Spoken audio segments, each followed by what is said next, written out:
did not take testosterone. I have never taken anything that's banned. I would never take anything that's banned. I mean, my God, testosterone? You know, it's absurd. It's absolutely absurd.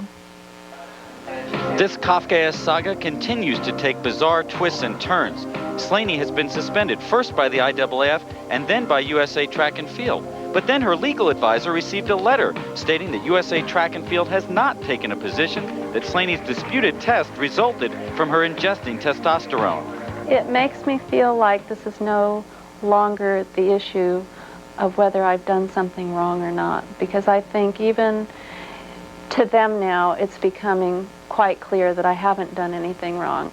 When he says exogenous use, what he's saying is that he's not saying that the athlete took testosterone. And if he's not saying that she took testosterone, then there is no case.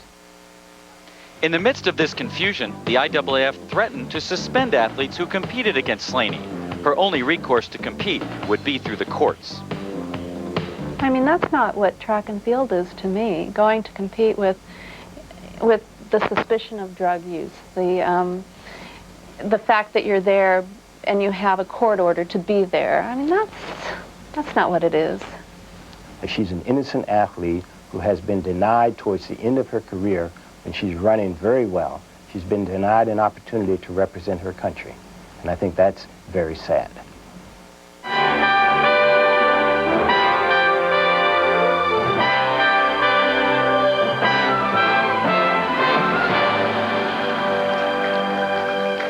Well, we did invite officials at USA Track and Field to comment on our updated report, and they declined. Well, gentlemen, the saddest thing of all for track fans, and most particularly for Mary Slaney, is that she's not going to be here as a competitor after running so well this year.